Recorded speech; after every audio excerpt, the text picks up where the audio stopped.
الله أكبر الله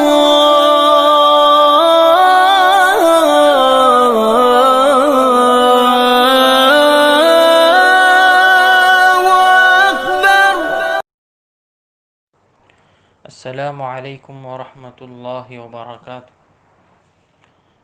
بسم اللہ الرحمن الرحیم.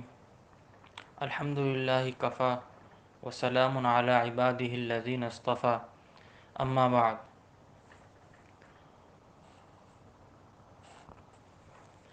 مقام روضہ اور اس کی فتح کا واقعہ.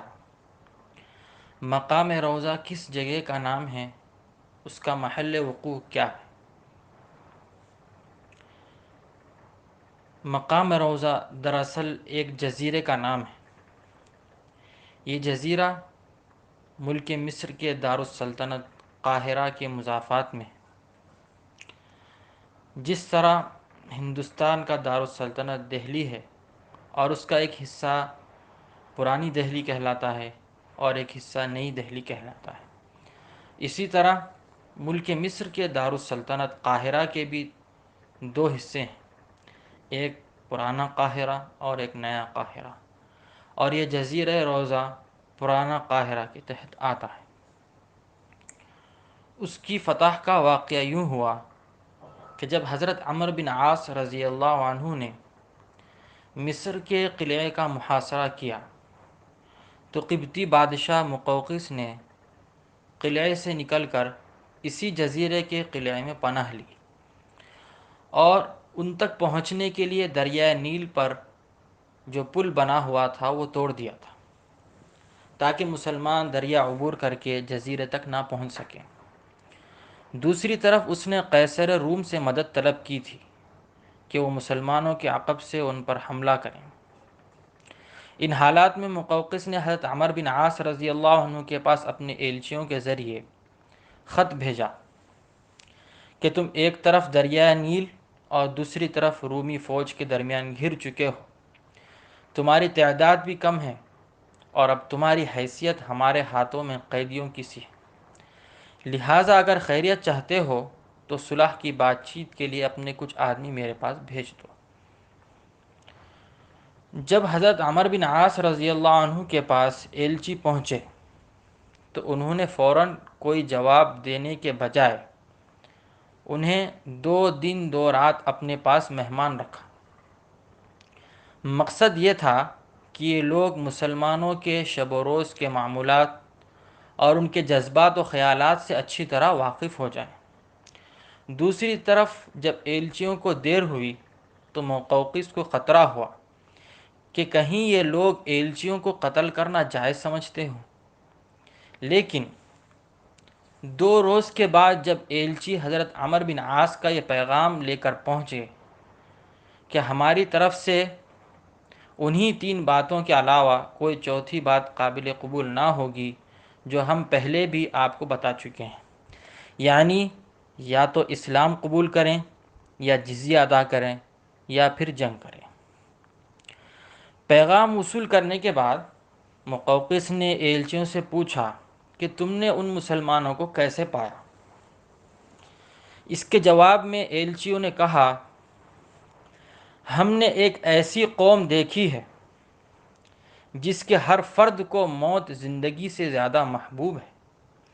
وہ لوگ تواضع اور انکساری کو ٹھاٹ بھاٹ سے زیادہ پسند کرتے ہیں. ان میں سے کسی کے دل میں دنیا کی طرف رغبت یا اس کی حرص نہیں ہے. وہ زمین پر بیٹھتے ہیں اور گھٹنوں کے بل بیٹھا کرتے ہیں. ان کا امیر ان کے ایک عام آدمی کی طرح ہے. ان کے درمیان اونچے اور نچلے درجے کے آدمی پہچانے نہیں جاتے، نہ یہ پتہ چلتا ہے کہ ان میں آقا کون ہے اور غلام کون. جب نماز کا وقت آتا ہے تو ان میں سے کوئی پیچھے نہیں رہتا. وہ اپنے اعضاء کو پانی سے دھوتے ہیں اور نماز بڑے خشوع سے پڑھتے ہیں. کہتے ہیں کہ مقوقس نے یہ سن کر کہہ دیا کہ ان لوگوں کے سامنے پہاڑ بھی آ جائے تو یہ انہیں ٹلا کر رہیں گے، ان سے کوئی نہیں لڑ سکتا. بالآخر باہمی پیغامات کے تبادلے کے بعد حضرت عمر بن عاص نے حضرت عبادہ بن صامت رضی اللہ عنہ کی قیادت میں 10 افراد کی ایک سفارت مقوقس کے پاس بھیجی۔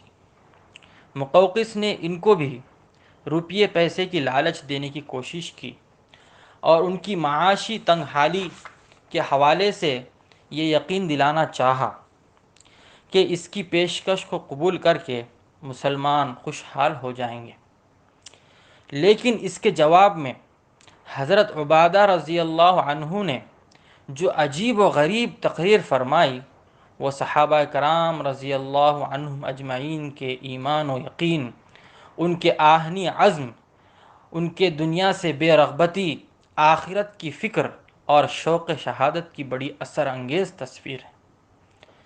اس تصویر کے کچھ حصے یہ ہیں: اللہ کے دشمنوں سے ہماری لڑائی اس بنا پر نہیں ہے کہ ہمیں دنیا کی رغبت ہے یا ہم زیادہ دنیا سمیٹنا چاہتے ہیں۔ ہمارا حال تو یہ ہے کہ ہم میں سے کسی شخص کو اس بات کی پرواہ نہیں کہ اس کے پاس سونے کے ڈھیر لگے ہوئے ہیں یا اس کی ملکیت میں 1 درہم کے سوا کچھ نہیں۔ اس لیے ہم میں سے ہر شخص کو دنیا زیادہ سے زیادہ جو مقدار درکار ہے وہ بس اتنا کھانا ہے جس سے وہ صبح شام کی اپنی بھوک مٹا سکے، اور ایک چادر ہے جسے لپیٹ سکے۔ اگر ہم میں سے کسی کو اس سے زائد دنیا نہ ملے تو بھی اس کے لیے کافی ہے، اور اگر اسے سونے کا کوئی ڈھیر مل بھی جائے تو وہ اسے اللہ کی اطاعت میں خرچ کرے گا، کیونکہ دنیا کی نعمتیں حقیقی نہیں اور نہ دنیا کی خوشحالی حقیقی خوشحالی ہے۔ نعمتیں اور خوشحالی تو آخرت میں ہوں گی۔ اسی بات کا اللہ نے ہمیں حکم دیا ہے اور یہی بات ہمارے نبی صلی اللہ علیہ وسلم نے سکھائی ہے، اور ہمیں یہ نصیحت کی ہے کہ ہم دنیا کی اس سے زیادہ فکر میں نہ پڑیں کہ ہمارے بھوک مٹ جائے اور ستر پوشی ہو جائے۔ باقی ہماری اصل فکر اور دھن اپنے رب کو راضی کرنے اور اس کے دشمنوں سے جہاد کرنے کی ہونی چاہیے۔ اور یہ جو آپ نے ہمیں ڈرانے کی کوشش کی ہے کہ ہمارے مقابلے کے لیے رومی فوجیں اکٹھی ہو رہی ہیں اور ان کی تعداد بہت زیادہ ہے اور ہم میں ان کے مقابلے کی طاقت نہیں ہے، تو میں قسم کھا کر کہتا ہوں کہ یہ چیزیں ہمیں ڈرانے والی نہیں، اور نہ اس سے ہمارے حوصلے ٹوٹ سکتے ہیں۔ اگر آپ کی یہ بات واقعی درست ہے کہ روم کا بڑا لشکر ہمارے مقابلے کے لیے آ رہا ہے، تو خدا کی قسم اس خبر سے ہمارے شوق شہادت میں اضافہ ہو گیا، اس لیے کہ اگر ہمارا مقابلہ اتنے بڑے لشکر سے ہے تو اللہ تعالیٰ کے سامنے ہماری جواب دہی اور آسان ہو جائے گی، اور اگر ہم میں سے ایک ایک فرد ان کا مقابلہ کرتا ہوا قتل ہو گیا تو ہمارے لیے اللہ کی خوشنودی اور اس کی جنت کا امکان اور مضبوط ہو جائے گا، اور ہمارے لیے کوئی بات اس سے زیادہ محبوب اور آنکھیں ٹھنڈی کرنے والی نہیں ہو سکتی۔ ہمارا حال تو یہ ہے کہ ہم میں سے ہر شخص صبح و شام یہ دعا کرتا ہے کہ اللہ تعالیٰ اسے شہادت نصیب فرمائے اور اسے اپنے شہر، اپنی زمین اور اپنے اہل و عیال کے پاس واپس نہ جانا پڑے۔ ہم لوگ اپنے وطن میں جھونک چھوڑ کر آئے ہیں، ہمیں اس کی فکر نہیں، کیونکہ ہم میں سے ہر شخص اپنے اہل و عیال کو اپنے پروردگار کی امان میں دے کر آیا ہے۔ ہماری فکر تو اپنے آگے پیش آنے والے حالات کے متعلق ہے۔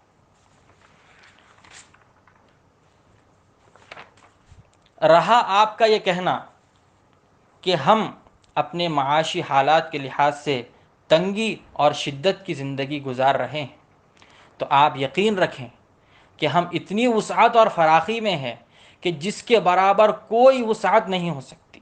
اگر ساری دنیا ہماری ملکیت میں آ جائے تب بھی ہم اپنے لیے اس سے زیادہ کچھ نہیں رکھنا چاہتے جتنا اس وقت ہمارے پاس ہے۔ لہٰذا اب آپ اپنے معاملے پر غور کر کے ہمیں بتا دیجیے کہ ہماری پیش کی ہوئی 3 باتوں میں سے کون سی بات آپ پسند کرتے ہیں۔ جہاں تک ہمارا تعلق ہے، ہم 3 باتوں کے علاوہ کسی اور بات پر نہ کبھی راضی ہوں گے، نہ اس کے سوا آپ کی کوئی بات قبول کریں گے۔ بس آپ ان 3 چیزوں میں سے کسی چیز کو اختیار کر لیجئے اور ناحق باتوں کی طمع چھوڑ دیجئے۔ یہی میرے امیر کا حکم ہے۔ اسی بات کا حکم انہیں ہمارے امیر المؤمنین نے حضرت عمر رضی اللہ عنہ نے دیا ہے، اور یہی وہ عہد ہے جو اللہ کے رسول صلی اللہ علیہ وسلم نے ہمیں عطا فرمایا ہے۔ اس کے بعد حضرت عبادہ بن صامت رضی اللہ عنہ نے ان 3 باتوں کی تشریح فرمائی، دین اسلام کا مفصل تعارف کرایا اور مسلمان ہونے کے نتائج واضح طور پر سمجھائے۔ مقوقس نے حضرت عبادہ بن صامت رضی اللہ عنہ کی باتیں سنی اور اس کے بعد جزیے کی طرف مائل ہونے لگا تھا، لیکن اس کے ساتھیوں نے بات نہ مانی۔ بالآخر جنگ ہوئی اور اللہ تعالیٰ نے مسلمانوں کو فتح عطا فرمائی۔ ایک حدیث شریف سنا کر میں اپنی بات کو ختم کرنا چاہتا ہوں۔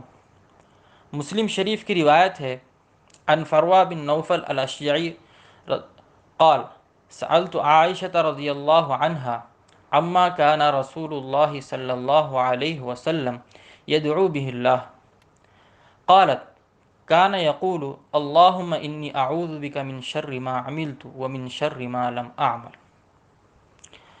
اس پرفتن دور میں جہاں تو ایک طرف نبی کریم صلی اللہ علیہ وسلم کی پاک ذات اور تاج ختم نبوت پر ڈاکے ڈالے جا رہے ہیں، اور ایک طرف صحابہ کرام کی مقدس اور پاکیزہ جماعت کے خلاف زبان درازیاں کی جا رہی ہیں، بھولے بھالے مسلمانوں کی ایمان کو لوٹا جا رہا ہے، اور حضور صلی اللہ علیہ وسلم نے جو ایک حدیث شریف میں فرمایا تھا، جس کا مفہوم ہے کہ آدمی ایمان کی حالت میں صبح کرے گا اور شام کو کافر ہو جائے گا، اور مسلمان ہونے کی حالت میں شام کرے گا اور صبح کو کافر ہو جائے گا، بالکل اسی طرح کا زمانہ چل رہا ہے۔ کس عقیدے کی وجہ سے وہ ایمان سے نکلتا جا رہا ہے پتہ ہی نہیں چل رہا ہے۔ اس لیے ہم سب کو دعاؤں کا خوب اہتمام کرنا چاہیے اور اپنی ایمان کی سلامتی اور حفاظت کی دعائیں کرتے رہنا چاہیے، اور انہی دعاؤں میں اس دعا کو بھی شامل کر لیں۔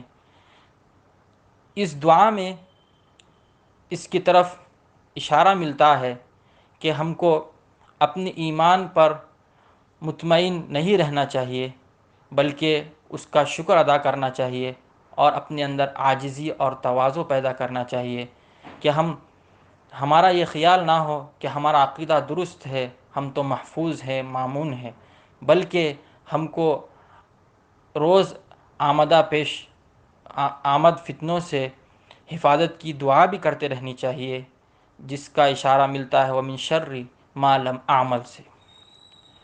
اللہ تعالیٰ سے دعا ہے کہ اللہم ارزقنا الحق حقا وارزقنا اتباعہ وارنا الباطل باطلا وارزقنا اجتنابہ، وصلی اللہ علی نبینا محمد وعلی آلہ وصحبہ اجمعین والحمد للہ رب العالمین۔